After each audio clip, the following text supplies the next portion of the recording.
Bonjour. Je voulais vous partager quelque chose qui me semble très important et que j'ai une fois de plus vérifié dans le dernier stage que j'ai fait et pour voir l'efficacité de l'ouverture de la conscience.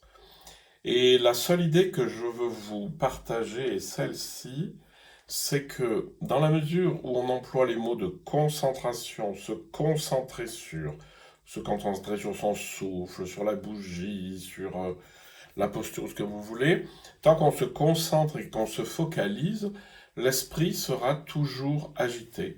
C'est-à-dire qu'il y aura toujours des distractions. Vous voyez, on est là, je suis posé, et puis pouf, ça part.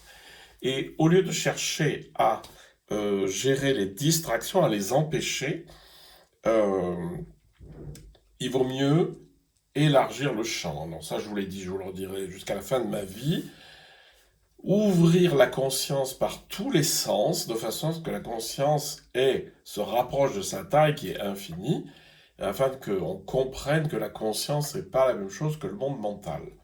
Mais ce qui m'importe, c'est cette idée de méfiez-vous des concentrations, des focalisations, parce que c'est la source d'agitation. Si vous arrivez à tenir, c'est-à-dire à ne pas vous laisser tirer à droite à gauche, c'est pas bon signe.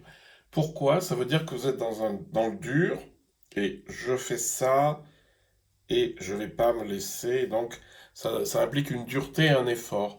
Alors que l'ouverture de la conscience, elle donne simplement une grande paix, un grand calme, et puis il n'y a plus d'agitation, puisque les pensées sont comme des hamsters dans la forêt, dont il n'y a pas de hamsters ici, mais sont comme des petits animaux dans la forêt, ils ne gênent pas du tout, et ils ne sont pas en train de tourner en rond dans un bocal. Voilà, c'était la pensée de la journée.